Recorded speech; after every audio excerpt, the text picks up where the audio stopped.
Hey everybody, it's GauntletX and welcome back to some more Magic Arena, and today I'll be playing another traditional draft of the Lord of the Rings Tales of Middle-earth.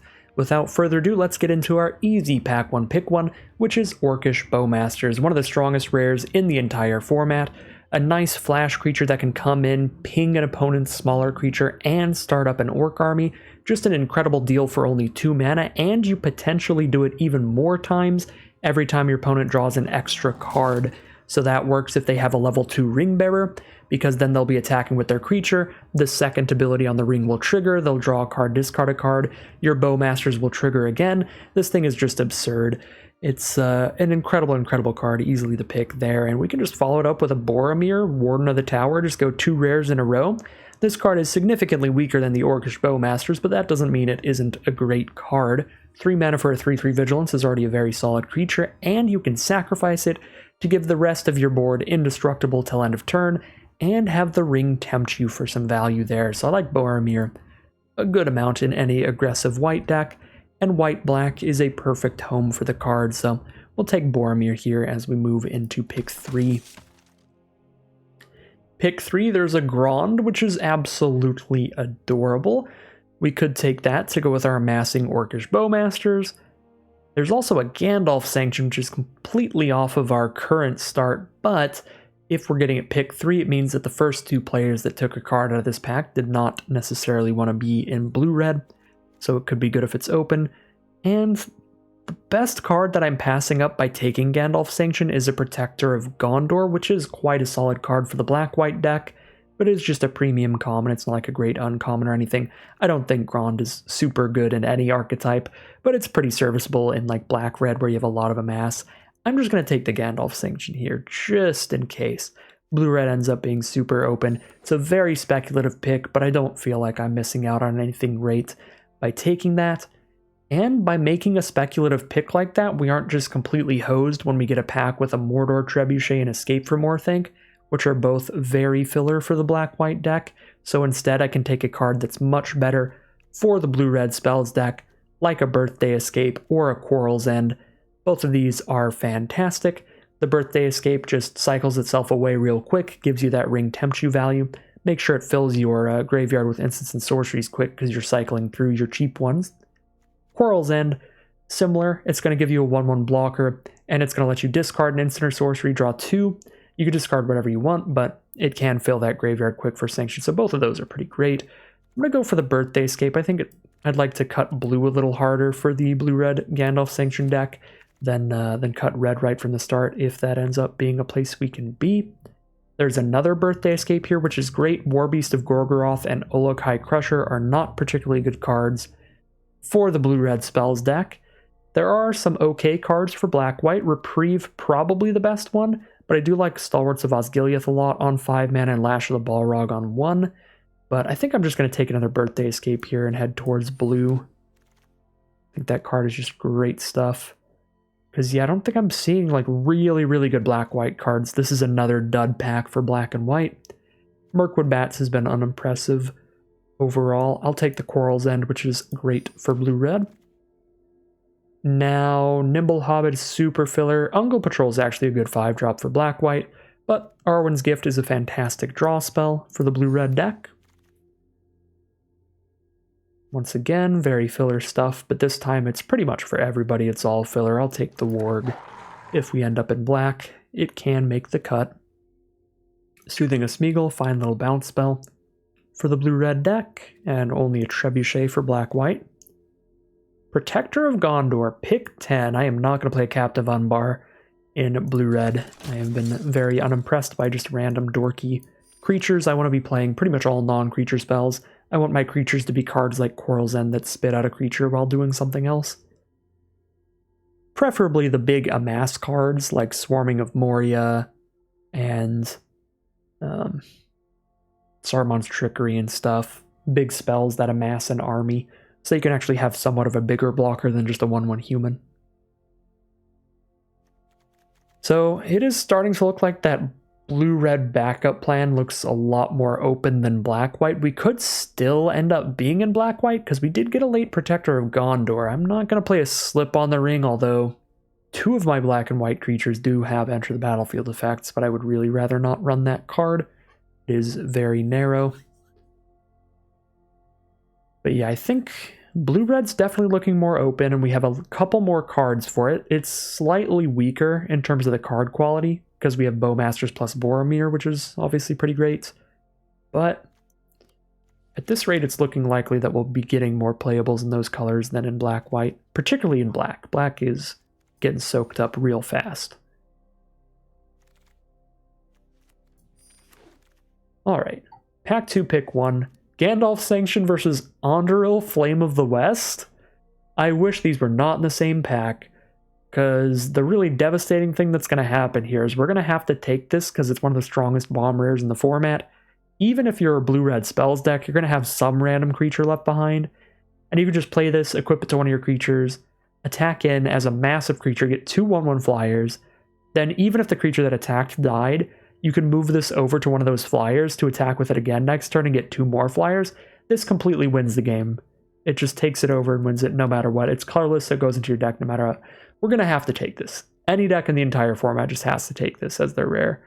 Which means we're going to be passing a Gandalf Sanction round, which is giving the whole pod a good signal to hop into the blue-red spells deck.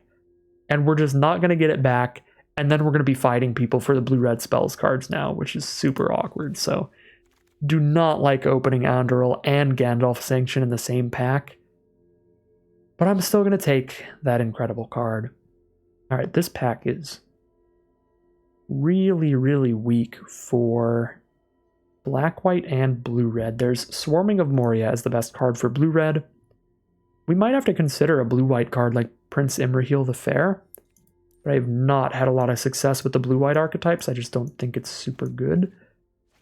But, I mean, we're 2 cards deep into black and 2 cards deep into red versus 3 for blue and 3 for white. But I don't think I'm playing Slip on the Ring in blue-white. I do feel like this is probably a position, though, where we speculate towards the blue-white deck. Only giving up on a Swarming of Moria, really. I'll take the Prince Imrahil. Potential massive token producer. Pack 2, pick 3, there's a Pelargir Survivor, which is a great mana dork for any blue-based deck. Ranger's Firebrand for great cheap removal for the red decks, like blue-red spells. Bitter Downfall for black decks, like black-white.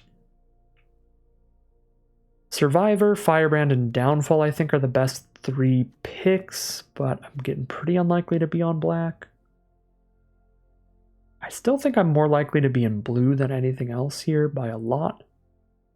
I kind of want to take Survivor, but I really don't want to end up with like 0 removal, so kind of want to take Firebrand. It feels wrong to try to lock myself into blue-red after just passing a sanction, but I'm going to take the Firebrand.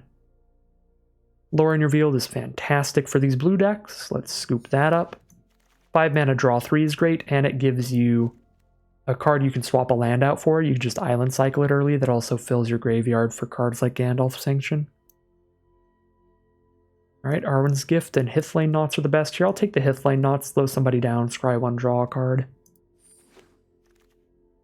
There's a Saruman's Trickery nice and late. Pick 6. Feels pretty good. Fantastic counterspell. You counter something and Amass, it works 1. Rivendell's also pretty good. Have to have a legendary on board, which I don't know if we're going to do very often in blue-red because we're just not going to have a creature on board that often. But still, scrying 2 off a land every turn is nice. I'm going to take the Trickery, though. But that was a really good pack to see when I'm trying to be pretty heavy in blue. Alright, this pack's pretty bad. Take the Windlord. Again, just in case we end up in blue-white. Still don't think so, but sure. I'll take Big Bird. Look, another Big Bird. Well, maybe. Okay. And this is the Magical Christmas Land Dream, where we passed the Gandalf Sanction. We know that every single person in this draft pod saw it and said, no thanks. And then we got Anduril and Gandalf Sanction out of that pack, so turns out having Gandalf Sanction and the Anduril in the same pack ended up being a great thing, because it lets us know there's no competition for the blue-red deck. which means unless people are, for some reason, trying to play fiery inscriptions in their red-black decks or something, we should be able to scoop up any of those if they get opened in this pod in pack 3. I only have 13 playables right now because I dirtled on colors so long, which could be an issue for sure. We got the Pelargir Survivor back. Let's go. Oh my god, it is wide open over here. I'm so happy about that. Such a good pickup. Stern Scolding, not bad in best of 3 draft, which is what we're playing right now, because we can sideboard it out when it's terrible, or if we get enough playables, we can just sideboard it in when it would be good. And we get a ton of Arwen's Gifts. You want to have like 4 or 5 big card draw spells in these archetypes, and there's 4 now. Doing great. What a dud of a pack to open up, though. 0 blue or red spells. They're just dirtily creatures, none of which are going to be good for us. Pretty big disappointment to open up this as our pack 3. This is actually a really disappointing pack in general. I don't think there's any deck in the whole format that I would open up this pack and get really excited. I guess if I was red-white humans, I'd be like, ooh, Urkenbrand, let's go. But every other archetype, I'd be like, all right, red-black, I guess we Uglook. Green-blue, I'm like, all right, look out. Yeah, this pack is just bad. I'm just going to rare draft Mountain Doom and you can't stop me. This pack is way better. There's a Rally at the Hornburg and the Bath Song. It's also Treason of Isengard, but that's definitely going to come back. I think the Bath Song is better, for sure, but we have 3 Gift and a Lorien Revealed, filling the card draw role really well. So I kind of want to take Rally at the Hornburg and get better early game blocker style cards, because that's something that we're missing on. And it's possible that we wheel the Bath Song. It's not super likely, but if no one's playing blue-red, and blue isn't getting drafted that highly, then maybe. And even if we don't wheel it, we get a Treason of Isengard back, so I think I'm willing to take that risk and take the Rally here to get more early game blockers. Here's Pelargir Survivor versus Glorious Gale. We wheeled a Pelargir Survivor last pack, which makes me imagine we'll wheel either of these that we pass around. But I suppose... Again, I should lock in my early blockers over anything. Plus up my creature count a tiny bit for Anduril. I'll take the Survivor. I'm hoping and thinking that I'll get Glorious Gale back here. Maybe not. Another Lorien Revealed is incredible. Maybe we can get a Deceive the Messenger or a Stern Scolding back. Those would be fine. Another Ranger's Firebrand's exceptional. I think we take that over the Glorious Gale, which is another good card. Definitely take it over Birthday Escape, which is great too. Really good stuff here. Take the red card. It's less likely to wield than the blue ones. There's also a Flamesmith if we want a miniature Fiery Inscription, but I'd rather have more cheap little burn spells when we've got the double Sanction. That means we can rely on Sanction as a finisher much more reliably than having to do the Fiery Inscription ping route with cards like Flamesmith that are really fragile to removal at 1 toughness. I don't love any of this, so I'll go for the Treason. We can pick up one of our Sanctions with it and recast it. Horses of the Bruinen's incredible. Nice to see it that late. The dream matchup for this card is if your opponent's playing black at all, where they are amassing an army, which happens very often, you just bounce their like 4 or 5 mana creature and their army, so you permanently kill their token and slow them down and scry one and the Ring Tempts You. Phenomenal card. Nothing I'm going to play here. I'll take a cookie, I guess. Won't be playing the Captain of Umbar, but I'll take it. Probably will play a second Treason of Isengard. And here's where we see if we wheel the Glorious Gale, I think. These next 2 packs are where we saw some blue cards, I think. Alright, we wheeled to Deceive the Messenger, which I'll take over the Stern Scolding because I really like having like 3 copies in these kind of decks. So I'm sad to only have 1, but I'll absolutely take it. It's just a really good way to trade off with early creatures from your opponents when they play their own 2 mana 2/1 and you slam this down trade. Or even if they just play like a Rally at the Hornburg, then you have your 1/1 eat up their other thing. Oh, snap. Birthday Escape and Glorious Gale? I think I'd take first Gale over third Escape, but oh my god. Okay, I got my packs mixed up. That was the one where we were trying to wheel something. Wait, no I didn't. There were just multiple Gales. Yeah, so at least one other person's in blue, which is to be expected. There was one pack where the only blue card that we left behind was Glorious Gale, so it got taken out of there because they couldn't take any other blue cards. But I'm surprised we got both Birthday Escape and the Glorious Gale out of that pack. That's kind of wild.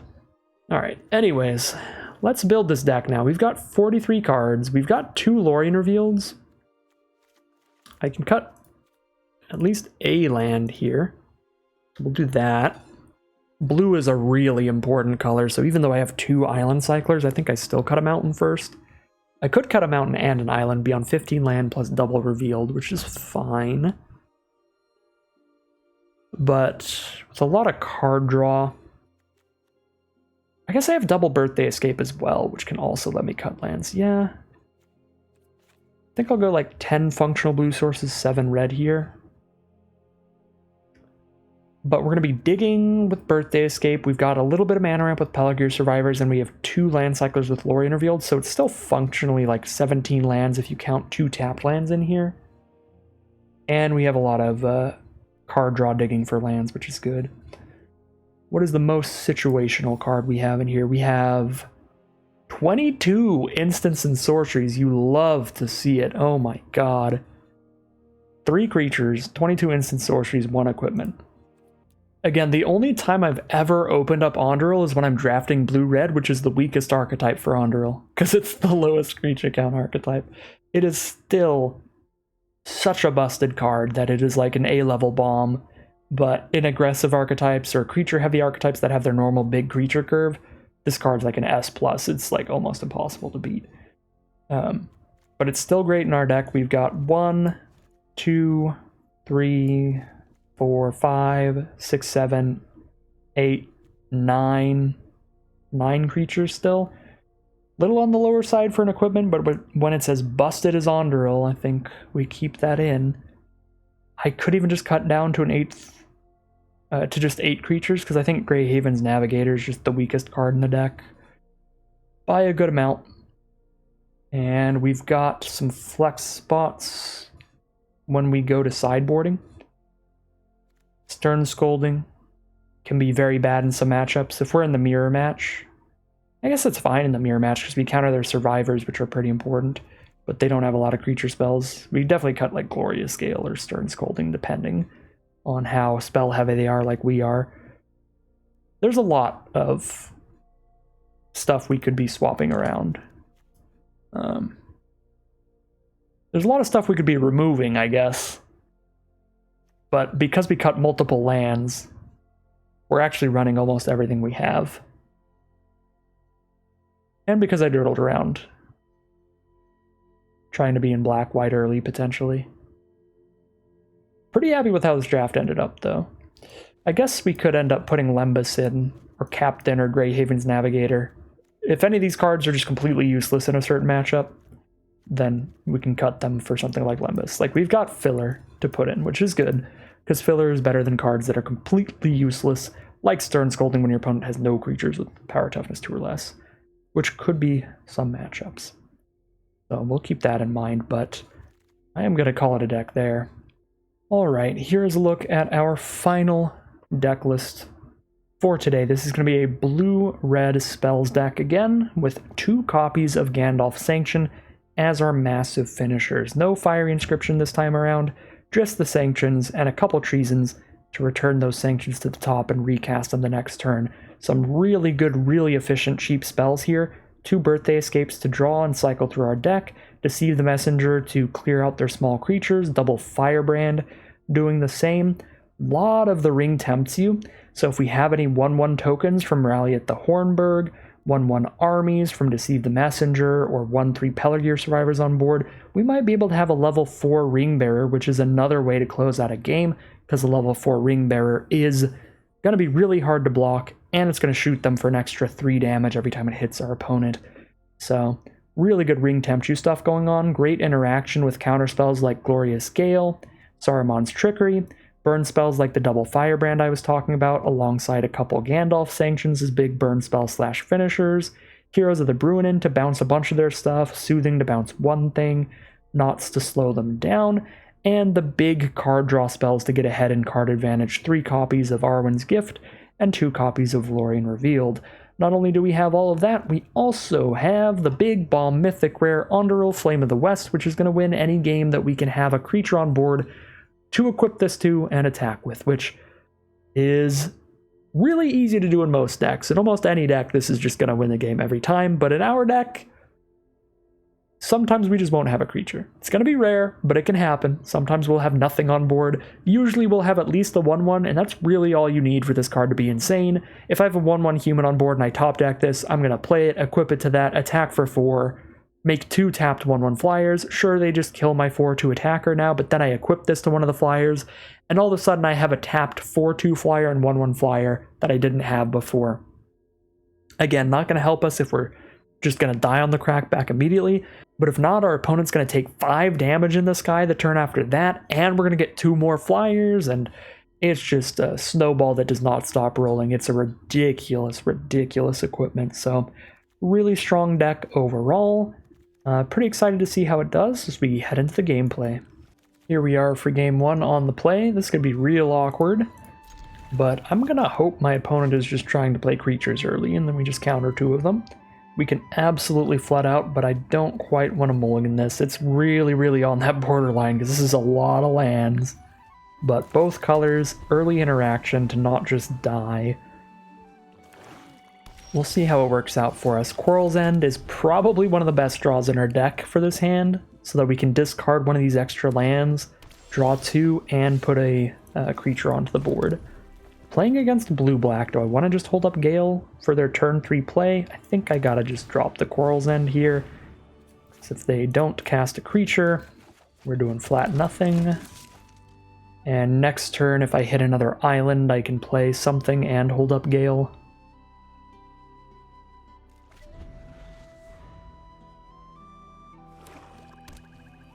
Could have been worth cycling Lorien Revealed before I played the Quarrel's End. I don't... Alright. I don't want to, but I think I need to. This many blue cards with nothing but red sources right now. I gotta be able to,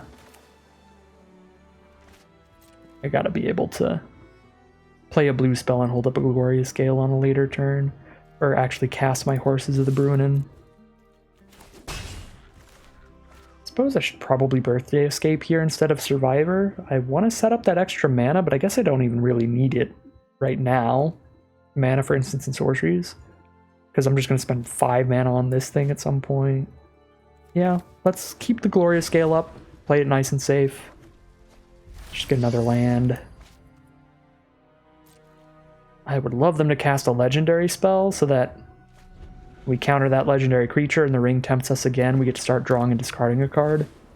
It is not legendary. And Stern Scolding can counter it because it has 2 power less, so we'll do that. Stern Scolding, looking phenomenal in this matchup. If it can counter a 4-drop, a 1-mana counterspell that can counter a 4-mana creature, pretty absurd. Alright, so now we're just holding up the Glorious Gale.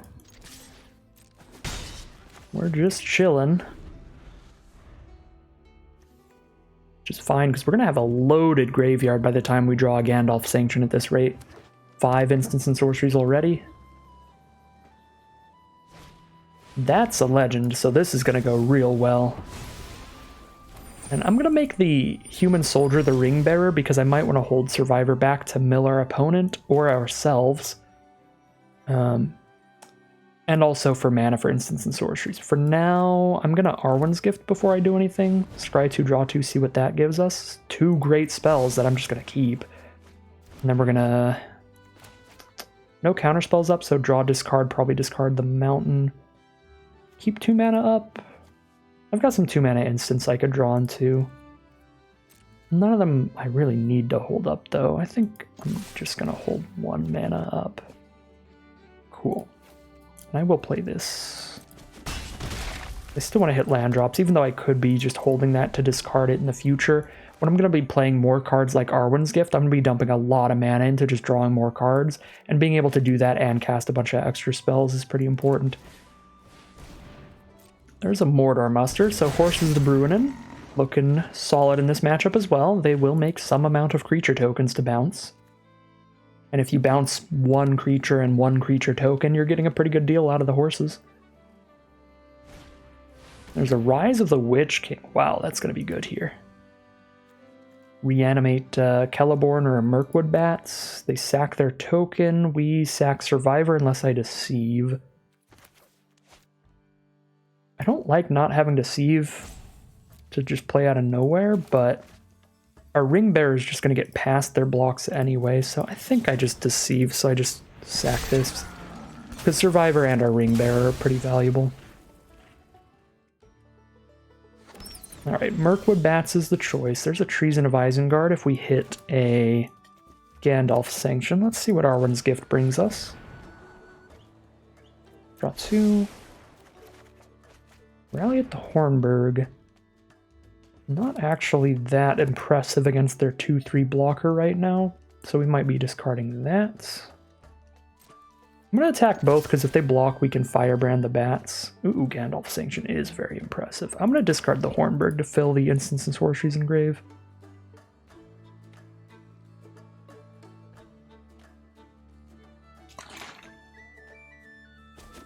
No blocks. I have no instants, so I'll play another Survivor. Could hold on to it to discard it to the Ring Bearer. But I think it's better to get another 1/3 out here and get more mana set up. Dundane Rangers, if they play a land this turn, they make one of their things a Ring Bearer, but it's just going to be level 1. Attack with the Bats. They've got 2 mana up. I believe Firebrand Sanction should pretty much definitely kill them, especially if I just cast a bunch of spells first. And have a level 4 Ring Bearer attack this turn. Which is pretty easy to do. Yeah, I mean, let's just make this incredibly lethal. Shoot the face, level 4 Ring Bearer. Hold the Survivors up so I have 6 mana. I can play Sanction and Treason it back on top if that somehow still doesn't kill them. We can discard another instant sorcery here, so Sanction's a little bigger before I cast it.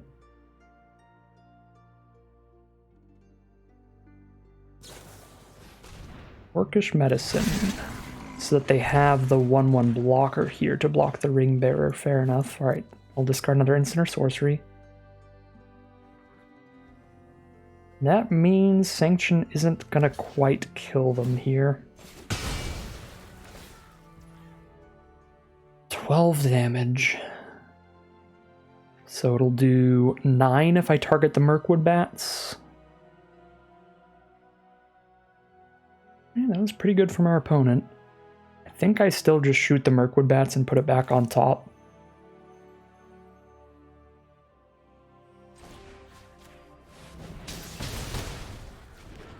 And there's not a lot they could do to not just die next turn now.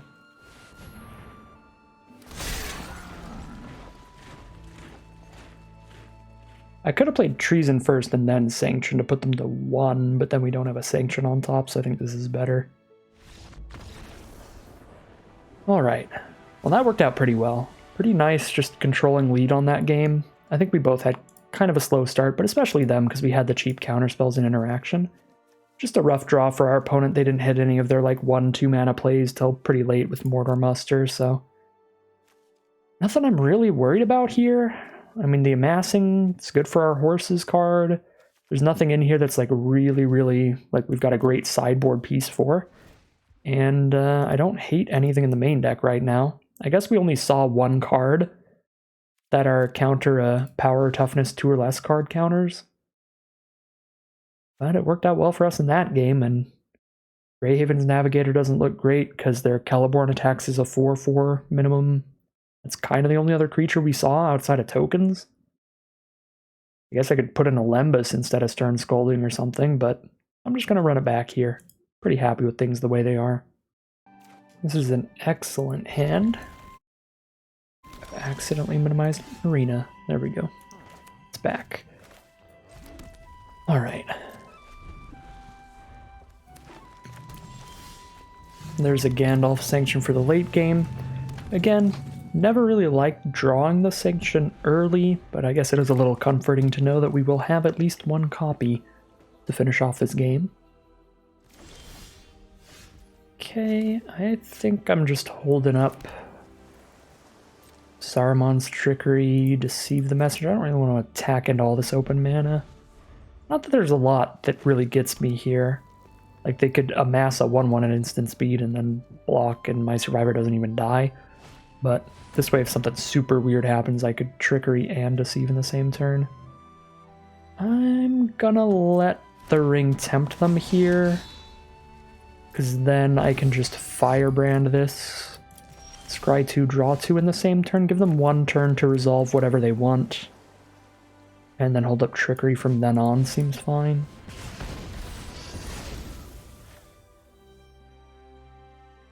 Sure. They can play whatever they want turn 5.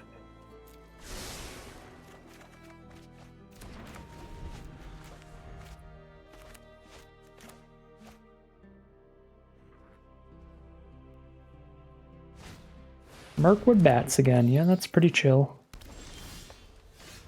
Pretty chill. Play Knots and Trickery. I'd rather just get another survivor down. And just hold up the Trickery.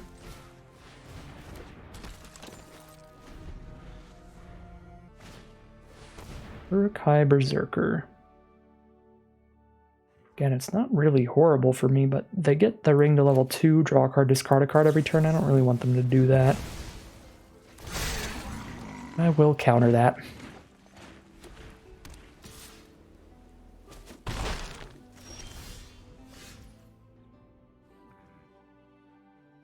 Well, let's just attack in with everybody here. I was considering holding up the 6 and milling myself, but I'm probably going to just tap their bats, scry 1, draw a card, dig around a little bit here. Which means I won't have the 6 mana up, obviously. So there's the Rangers. They just play a land and they've got a Ring Bearer level 2, which is pretty good. So tap that before they go to combat so they can't draw a card, discard a card here. Try 1, draw. I don't love dumping a bunch of mana into this, but I'm going to. Because I do like getting ahead in card advantage. Dunlin Crabane. Many creatures. Many a creatures were had that day. There's the Gale. R.I.P. Glorious Gale, it's a little late.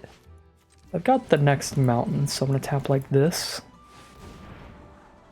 Land, put those on the bottom, draw 2. Another Gandalf sanction, so we know we have double sanction coming up.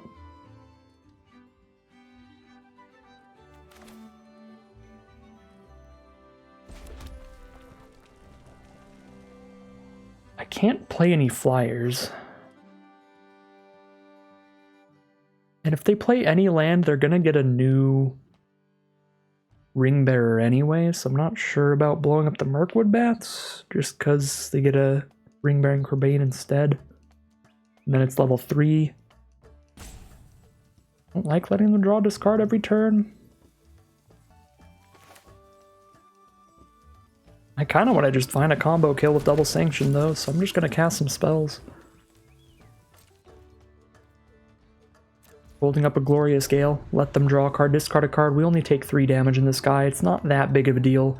Their ring's never going to make it to level 4 unless we keep killing their ring bearer, so I'll just not do that.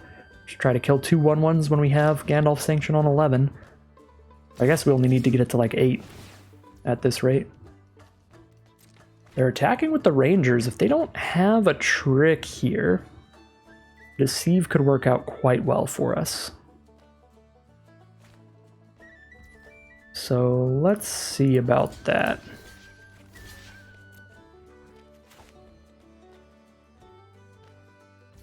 Let's see the trick. Guess I should have done this before I declared the block in case they have the hexproof trick. Most of the tricks they could have, they could just do after blocks. Okay, yeah, like lifelink or indestructible. I could still do that and then declare the super block and they could still do lifelink or indestructible, whatever they need. Well, I mean, if I don't Gale the Halfling, then their other legendary spells are going to be uncounterable anyway. Sure. Just counter that.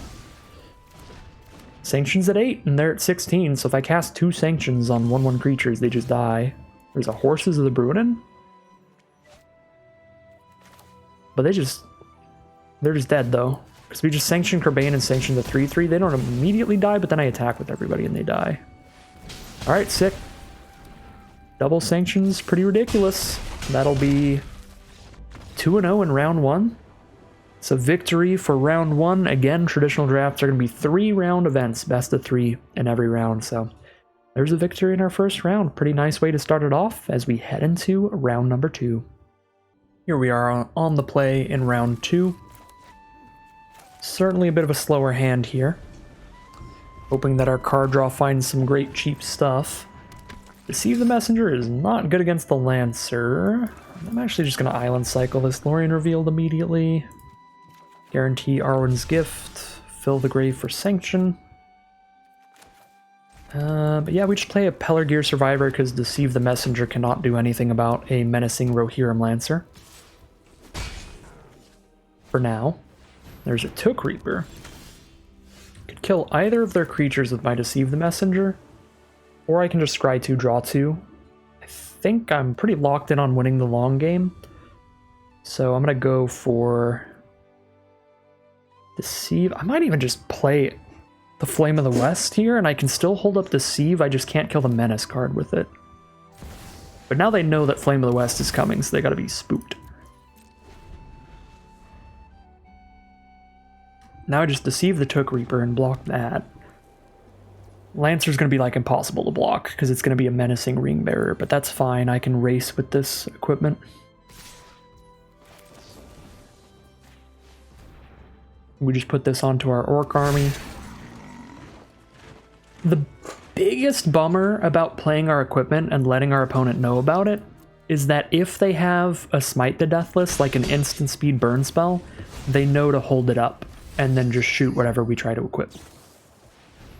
Samwise, alright, that's pretty good. That means the ring has tempted them twice, so the Lancer is drawing and discarding a card every turn. That is very good. Alright, well, we just do the Flame of the West thing. Try to win with it. +3/+1. They could trade into the army, they couldn't trade into Survivor. So I guess I put it on Survivor. If I put it on the army, I can do that and play Sanction this turn, but I don't really want to play Sanction this turn.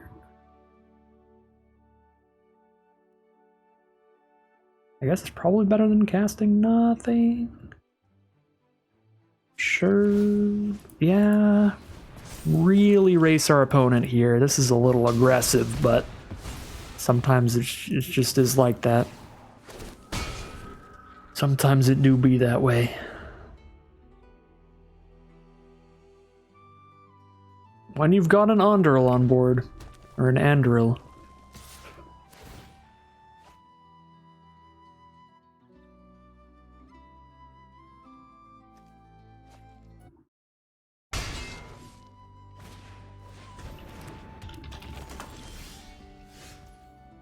Do not have enough mana to play Gift and Sanction, but that's cool. I don't need a Sanction here. I do have enough mana to play Gift and move the equipment over.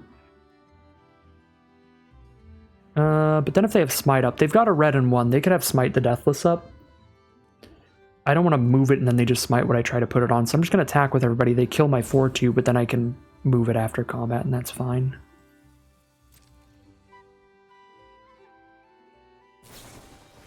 Hobbit Sting works too. Okay, so I'm really happy I didn't move that pre-combat. That would have played miserably bad. So solid read from us there, even if it wasn't the exact card.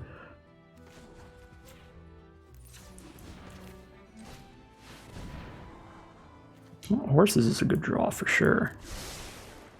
Bouncing the Ring Bearer is a really big deal.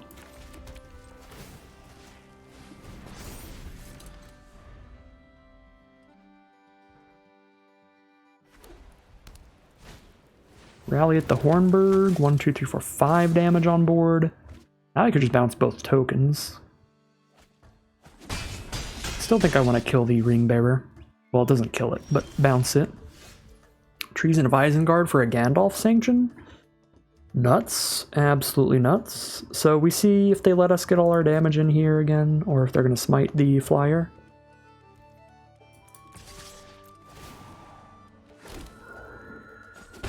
Alright, we get that damage and they're down to 8 now. I'm pretty sure we're just horsing it up then.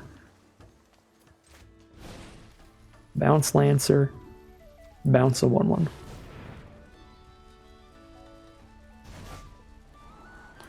Scry that land away. Got a ring-bearing flyer, so it's super duper hard to block.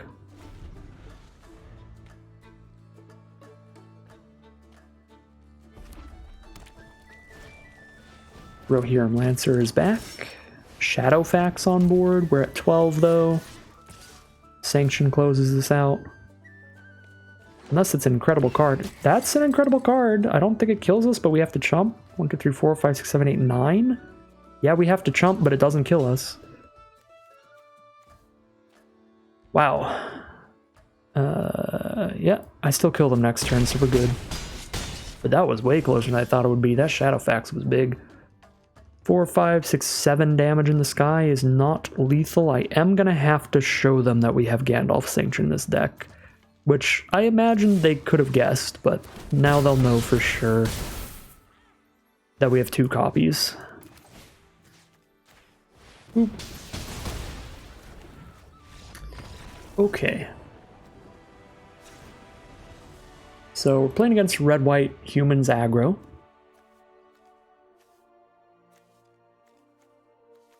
Wow, if we had a Fear Fire Foes, it'd be incredible here. If we saw any cast into the fires, those would be great sideboard materials as well, but again, we don't exactly have a sideboard this time around, so I think we're just running it back. I don't even think Navigator's particularly good against them. I guess a 3/2 does block and kill 1/1 humans, but it's pretty bad against all their 2/1s, which they have a lot of, so I don't even think our sideboard's that good. I think everything in our main deck's super reasonable. I think the Stern Scolding, Deceive the Messenger, Firebrands are great. Soothing's fine. Knots is good. Gale's great.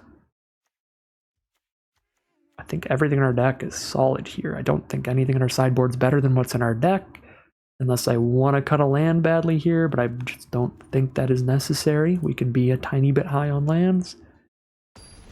And we're playing 15 lands in the first place, so this just means we get to hard cast Lorien Revealeds more often instead of island cycling them, which is cool with me.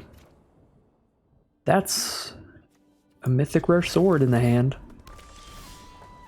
For sure. Holding up Deceive to kill one of their rally tokens if they have one turn 2. They do not, so we play the rally ourselves. Boop. There's a Fiery Inscription out of their red-white deck. That's pretty interesting.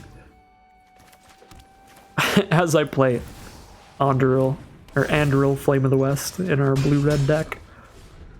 2 games in a row. This is going to be the reverse right here. They're going to be red-white spells. We're going to be blue-red aggro. I could double Ranger's Firebrand the Theoden, which is hilariously rude, because then we get to draw a discarded card every attack. They have a lot of 1/1 token production, so I'm actually going to suit up the Ring Bearer here, because they could easily just block our Ring Bearer with a 1/1 token, trade into it if it doesn't have the equipment.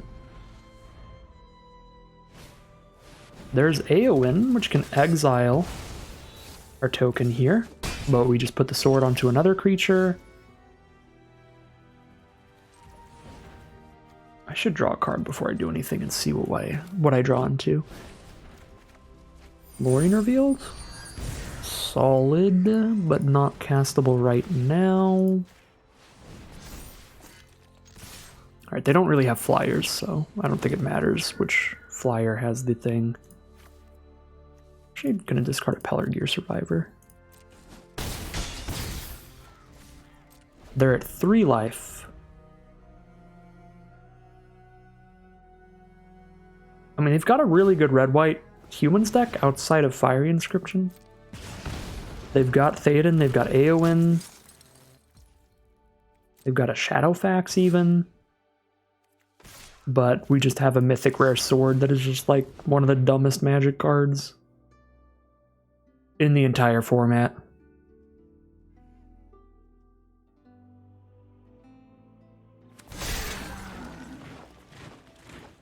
Could block this, but I'd rather have a wider board state, so no matter what kind of crazy nonsense they have, we get the kill on the crackback. Alright, attack all, end the game.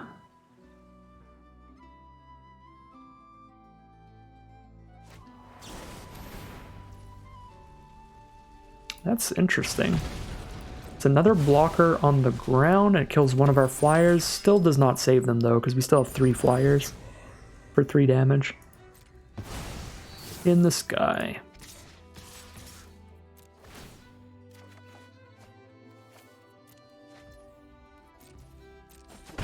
Alright. Andral Flame of the West is busted. That's what we learned round 2. That's kind of all we did in round 2, and it won every game, so we'll take it. We're now 2 match wins in. We're going to be at a positive record this time around, 2-1. But now is going to be the final round where we decide if we're going to be super far in the money or falling a bit short at 2-1. So crazy prizes if we win this 3rd round. So big stuff on the line as we head into the final boss. Here we are for the final boss on the play.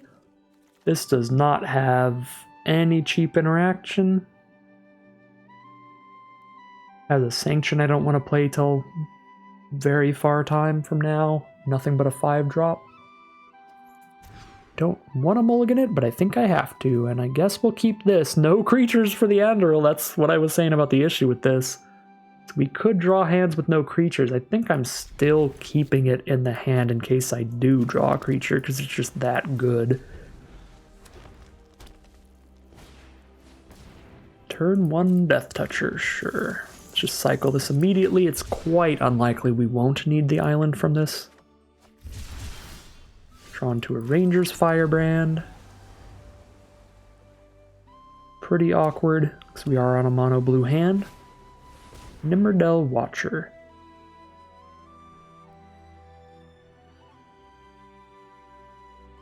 Hand like this, I almost feel the need to just counter this thing. But I'm not going to, because I can Firebrand it if we hit the mountain.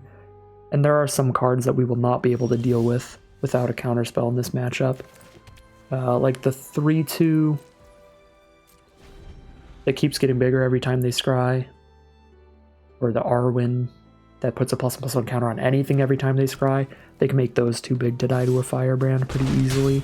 I'm not casting Andral because we don't have any creatures to put it on anyway, so I figure by the time we have a creature, we can just play it and equip it on turn 5 in the same turn. And it's really important to be able to counter cards like Arwen and the 3/2 and stuff like that. So now I'm going to Firebrand and hold up Gale again for the same reason. We're likely to just 5 mana, play Andral and equip it. If I end up in a position where I've spent my Glorious Gale and I have nothing else to do during my turn, I'll slam it down. But for now, I just really want to make sure they can't resolve a bigger creature. Not a bigger creature, but it sets up all their draws, which is annoying. I think I still let it happen. Well, there's the 5 mana.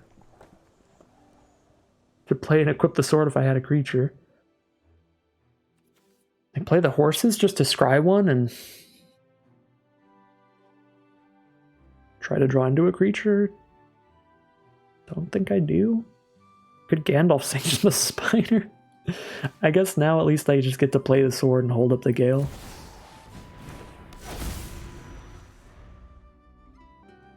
we top deck our haste thing, that'd be great. The Bath Song. So definitely a slower, grindier blue-green deck here.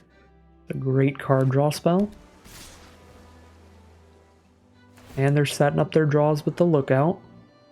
Not a huge fan of our odds this game. But again, any creatures improve our odds a lot. Soothing of Smeagol. Well, we're chilling.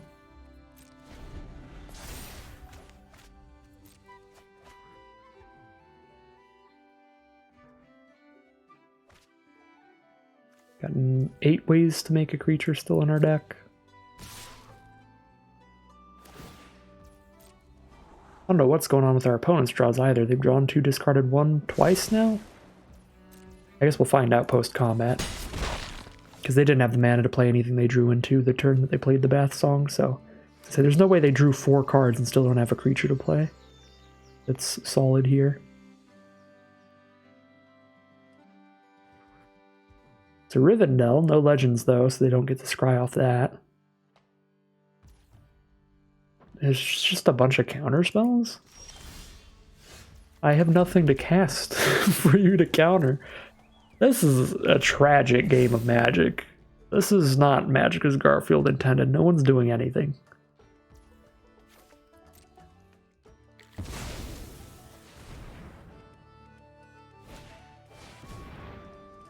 It's big card draw.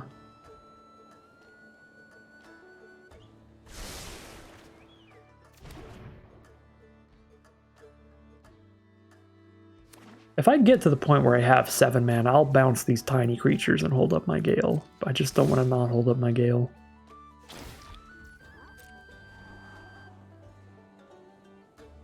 I guess at this point, if they played something really, really bad, we could bounce it back and Gale it turn after.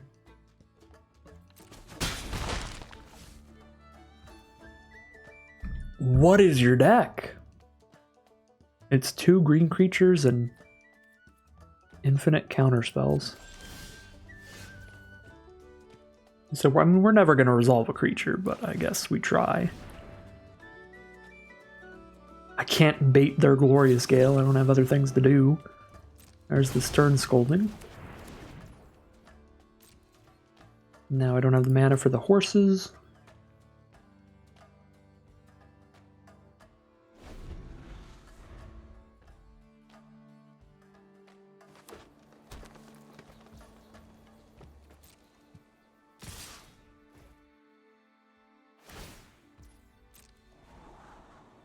This is so weird.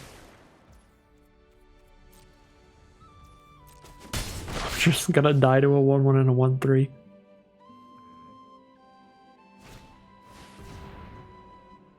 They're like blue-green Bath Song loops? Like triple Bath Song? This is like the blue-black / blue-red spells package, but with just some green dorks. Okay. I mean, that's gonna get us this game. We've not really drawn action. Especially like drawing Andrel was kind of just like a bonus mulligan. This matchup feels winnable, but we need to actually have action at the start of the game. I mean, screw it at this point. I guess I'm countering a 2/1. Bouncing their 1/3 in their end step.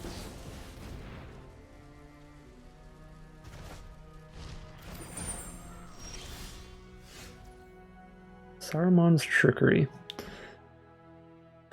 It's one more counterspell that also gives us a creature. I think I need to hold it up. I've got another Sanction in the deck, and I have 2 ways to put Sanction back on top of my library, so I'm just gonna deal with their stupid 1/1s at this point. Because that is just all they've done, so I'll stop all they've done.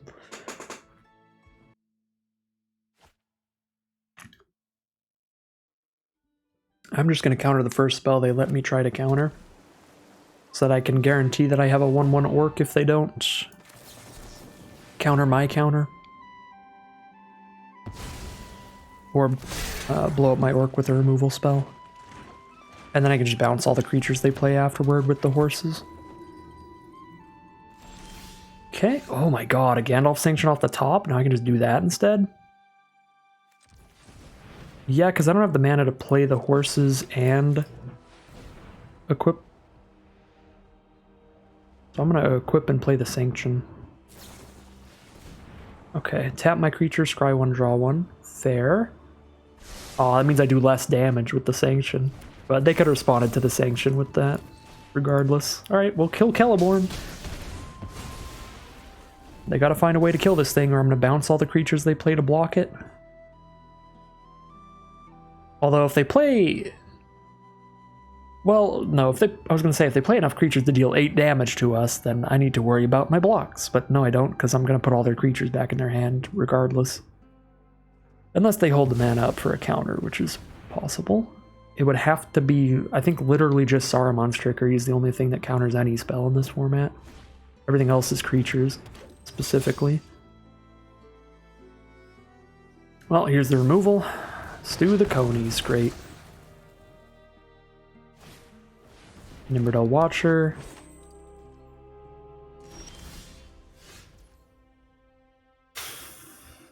I would love to be able to Arwen's Gift here, but I die to so many things if I don't draw perfectly. So I think I gotta just horses. Like if I Arwen's Gift and I don't find a burn spell or a cheap creature, then they just scry one and I'm dead.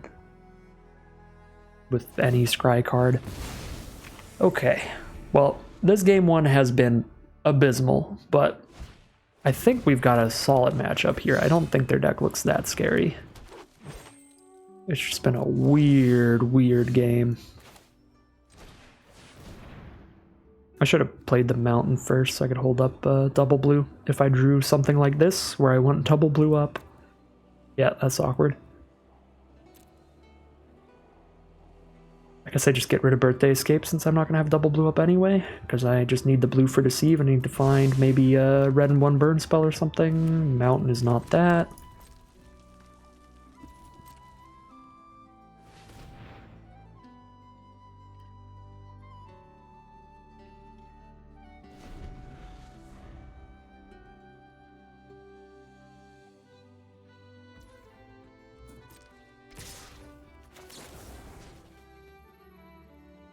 Stop more damage by targeting the elves, but I can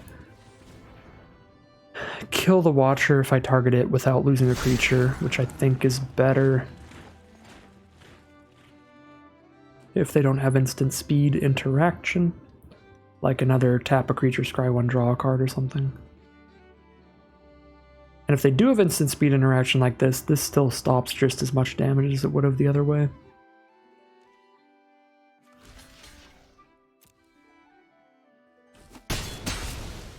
Cool. Stops 1 less point of damage if they don't have the instant to respond with. Do I just pray that they can't scry at instant speed and then scry during their turn? I think I do.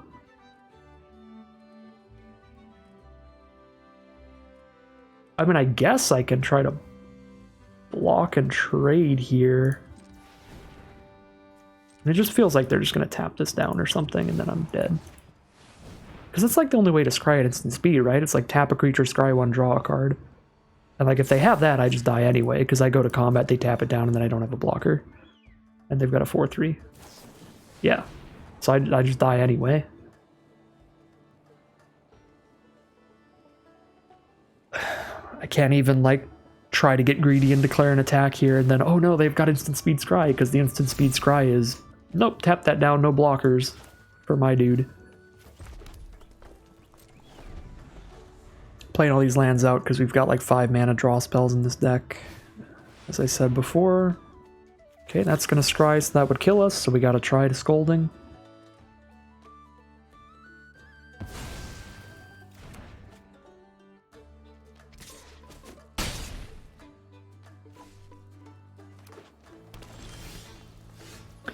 This is why we play those lands. So I can play another land after I draw 3, and then play 4 mana worth of spells.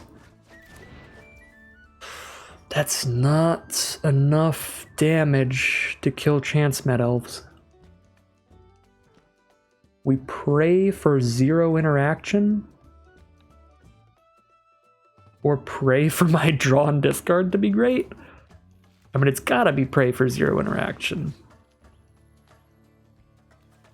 No removal. Please. Please.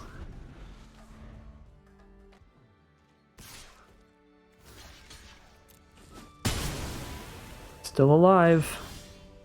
They know we have a Gandalf sanction in hand, so they can't afford to play like a non-haste creature. That's very much not the right way to tap. There.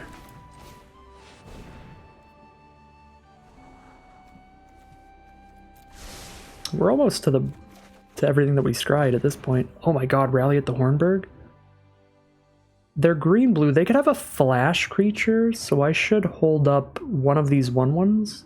But I have no instance to hold up anyway, so I'm good to tap out here to get an Anduril attack in.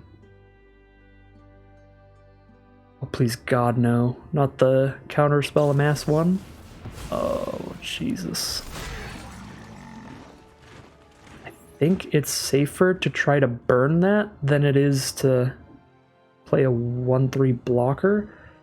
If I try to play a 1/3 blocker, I get got by the counter target creature spell, which if they have, it's been stuck in their hand for a while. Right? So it feels more likely than them having the 3 mana flash 3/2. Because they could have played that like last turn or something. So I think I have to do this. Even though I have no creatures for the Ring Tempts here. Just because it plays around counter target creature spell. Okay, the Bath Song's back, which is definitely good for them. They could try to mill us out with Bath Song loops.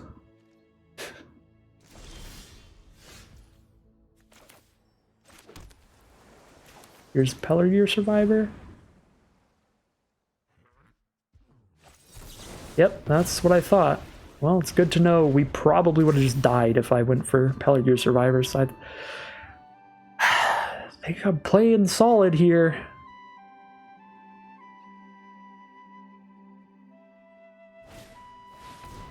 Drop the Celeborn? They must have a counterspell. Or 2 creatures? Oh god. Oh god, top deck, please.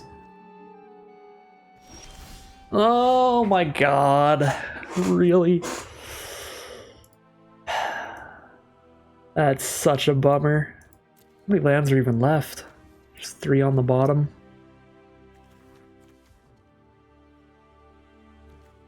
There's 10 here, there's 3 on the bottom. There's only 2 lands out of these.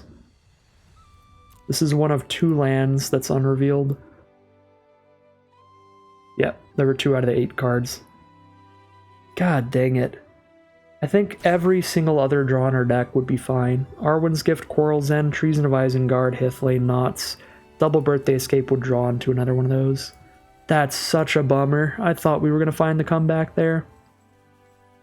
Okay, well, after a really rough start, being able to at least stay in the game that long and almost completely turn it around makes me feel pretty confident about this matchup if we just get some solid opening hands, don't have to mulligan.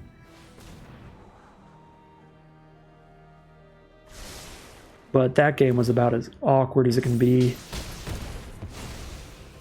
So they're going to start with a win under their belt. But I think we can win the match overall. We can take this.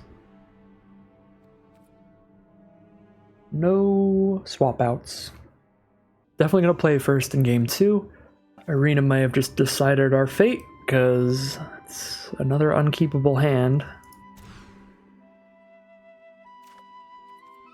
This is not a great hand, but we have 2 island cyclers this time. Which means I guess we get to turn 3, hold up a Saruman's Trickery. We've got Treason for the Sanctions. I think I get rid of Knots. Alright, this is pretty awkward again. Definitely our good luck in our first couple rounds catching up to us in round 3. We have not had an excellent start. Now that I naturally drew Island 3, I don't think I'm cycling Lorien Revealed just yet. Okay, yeah, there's land number 4, so just hold up Trickery here. Actually, that was one of the big things that went wrong game 1, was just holding up counterspells and them not doing anything early. So yeah, I'll just take the Trickery on Elrond here, which gives us a blocker for Nimrodel Watcher as well. And I'll take the trade, just get the 2-for-1 right out of the way. Go ahead and cards with Lorien revealed. I know I'm not using this on a Sanction, but I think just having more Lorien reveals to get really far ahead in card advantage is going to be fine in this matchup. Because that was like a big win condition for our opponent, was just looping a bunch of Bath songs together, and we just loop a bunch of Loriens together. Alright, yeah, there's the Bath song.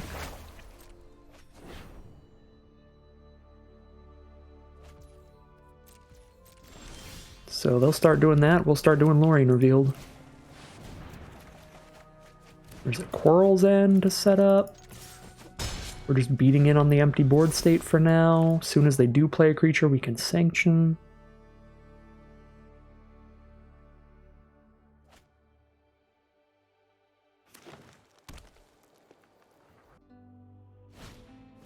There's a Nimrodel Watcher, not that scary. Chance Met Elves is much scarier. And we have double Sanction, so we'll Sanction away the Chance Met Elves most likely, but we'll let them trade the Orc Army off, I think. Well, will we? So I've got another Sanction and a Soothing of Smeagol.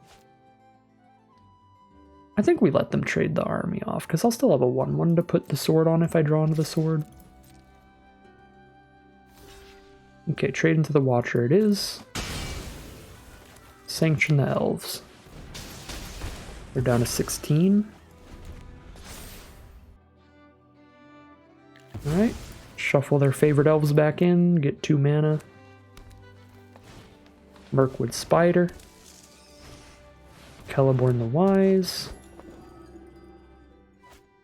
Birthday Escape. Definitely gonna shoot Celeborn here, so I guess they'll have a legend either way since the Spider's a Ring Bearer. Oh my god, what a draw. They've got 2 mana up, they could have the tap a creature, scry 1, draw a card. I think we pray they don't. Let's go for this. Well, they do. They have like 4 copies in their deck. I mean, what else did they have that was instant speed? Because they have something when I cast Anduril.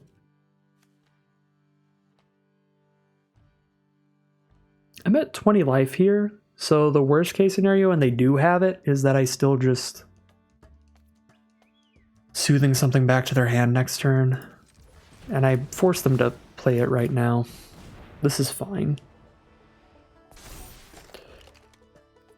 It's fine to not sanction Celeborn, even though I'm quite certain that they have Hithlane Knots. Yep.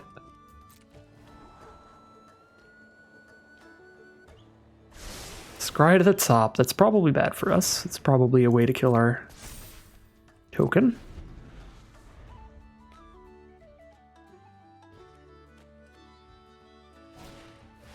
Elrond. They have 3 creatures enter the battlefield this turn, then the ring tempts them. I guess I bounce Celeborn now. Because Celeborn's going to hit for 5 at least, which is big. And they don't have the mana to recast Celeborn.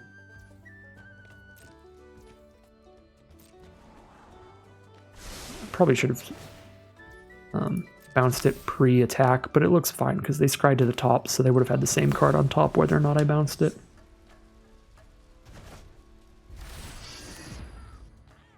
I guess they do have the mana to replay Celeborn, but they just scry the same card on top. Isolation it or think. Well, then they don't have the mana to replay Celeborn. Draw 3.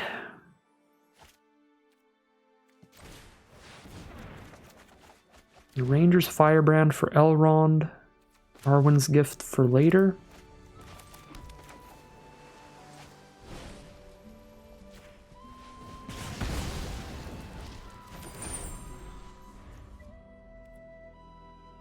Still have a Treason Visengard in this deck, right? I do. I still have one Treason of Isengard, so we can sanction something next turn.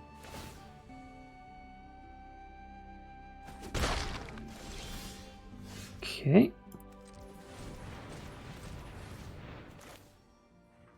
Maybe I should leave double red up. Do I still have another Firebrand in here? I do. I should leave double red up, I think. Oops, I just did it again.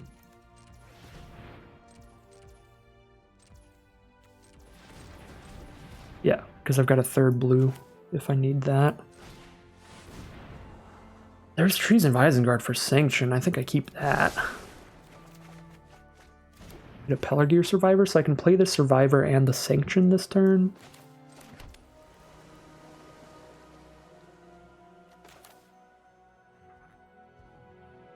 Do I have another Sanction in my grave? I do. So is it better to just play 2 creatures, so I definitely have something for Andoril?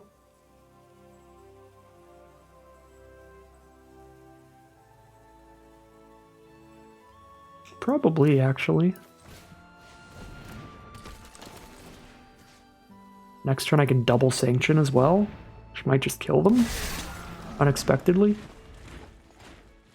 Instead of doing one right now.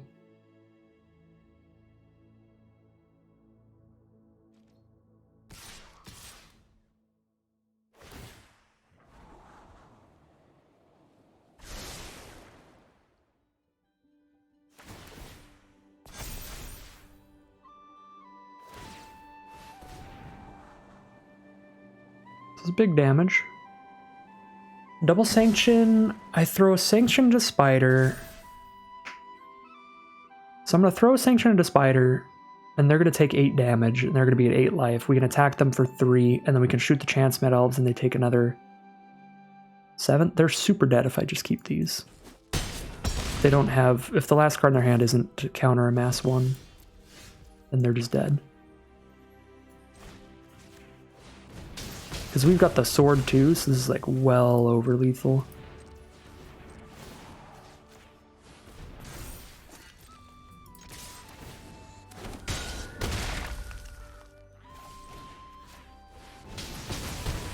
Alright.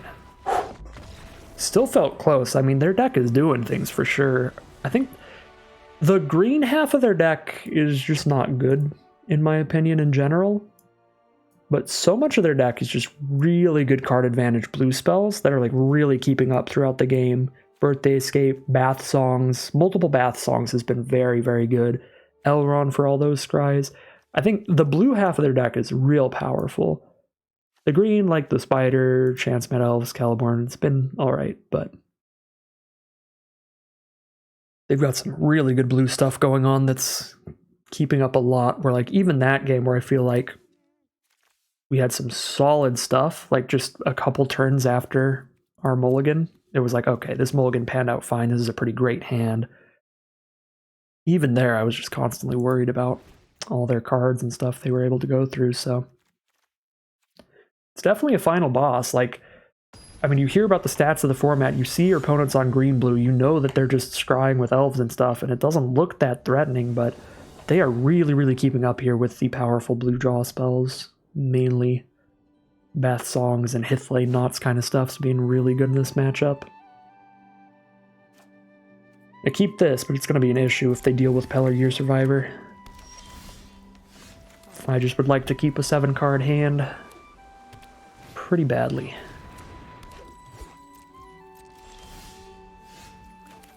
Well, they can't attack in unless they scry, and by playing Survivor I get to hold up Trickery next turn even if we don't hit a land.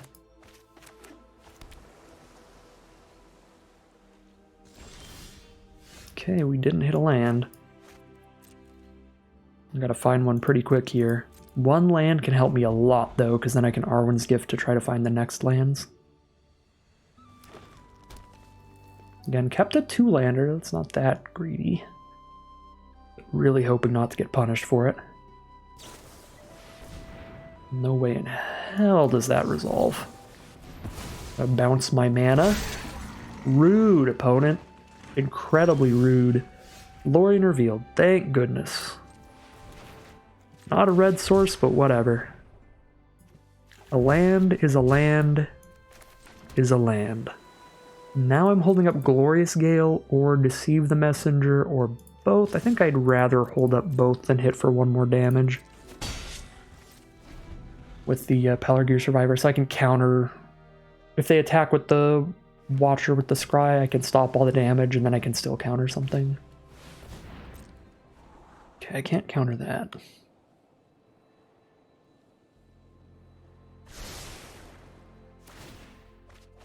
You know what? I probably should have just attacked with Survivor, because if they don't play a creature here, like actually killing a creature off Deceive the Messenger is so much better than not. But I guess I already amassed 1, so if I amass 1 again, it's just going to go onto my tapped Orc Army.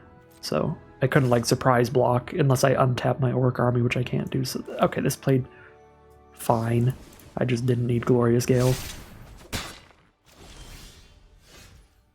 Okay, now I can hold up Stern Scolding for only 1. I don't really want to Treason of Isengard anything. I could Arwen's Gift, and then if I hit an island, I'm still holding up Stern Scolding. But if I don't, I'm holding up nothing. And I don't want to hold up nothing. I could put Lorien Revealed on top with Treason of Isengard. I guess I hit for 4 this turn doing that. And it'll be another land next turn so that I can gift and hold up Scolding. This is so weird. But that feels fine. So I hold up Scolding this turn and I hold up Scolding next turn. You can counter Elrond's. It can't counter Celeborn's, but that's the only card I remember that it can't counter. It can counter Chance Mid-Elves.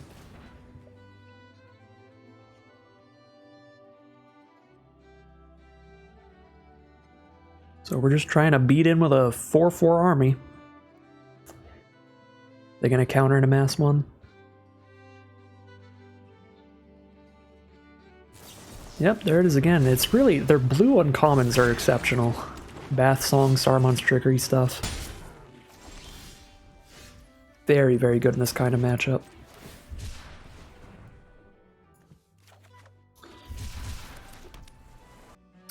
Can't sanction and hold up the Gale. They could double block and kill my army, or they just go to 11. I think either of those is pretty fine with me. Chump block is less cool. Not actually excited about a chump from our opponent.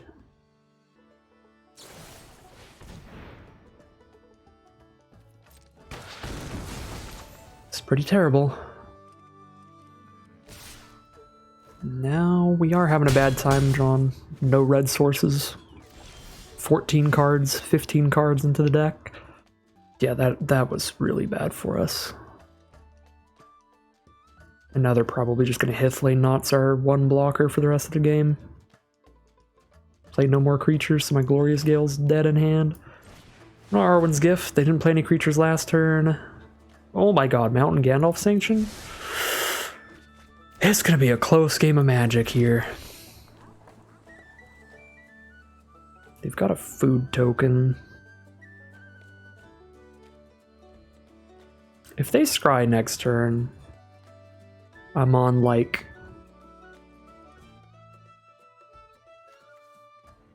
trade, take 3. I think I've got double sanction. I think I need to hold back.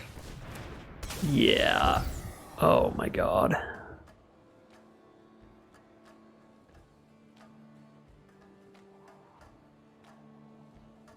It's just so weird that this is the matchup we're having such a horrible time with.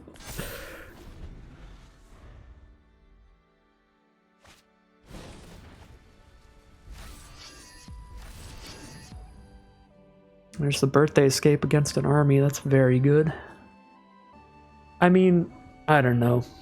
We've had way worse hands this match than our other matchups as well. We had to mulligan game 1 and game 2. And we were stuck on mana a lot this game. Finally find the natural mountain so that I can maybe start sanctioning. Jesus Christ. This is absurd. Down to 4, and that's probably just game. Yeah, they play another creature. I can double sanction, but I still die. Well, that's really disappointing. This felt like a super winnable matchup. Could have easily gotten there. The red sources earlier. It is what it is. Can't win them all. Sometimes you got to do a lot of mulligans and draw some pretty poor stuff.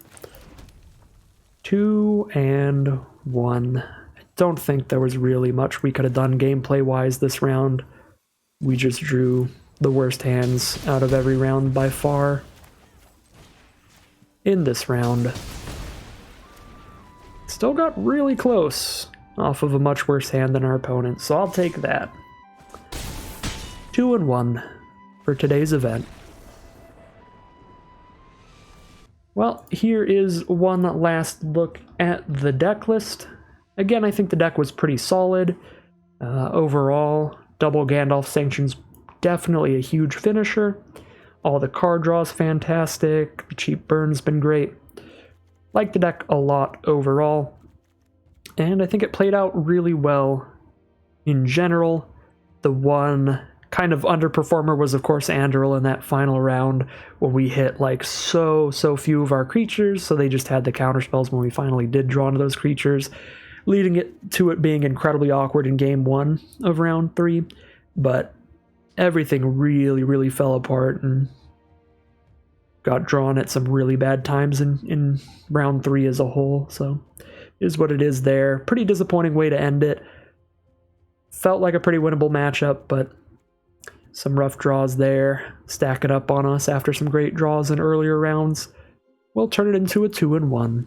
But that is going to end today's video. As always, I'd like to thank my patrons and channel members for their support, as well as you for watching the video. If you're interested in seeing more videos like this, you can always like, comment, and subscribe to tell the YouTube algorithm to send you more in your recommended feed. If you'd like to catch me live, you can check out the Twitch channel in the link in the description below. And if you'd like to support the channel directly, you can check out the Patreon link or the join button in the description below. Other than that, as always, thank you very much for watching, and I'll see you again soon for some more Magic Arena.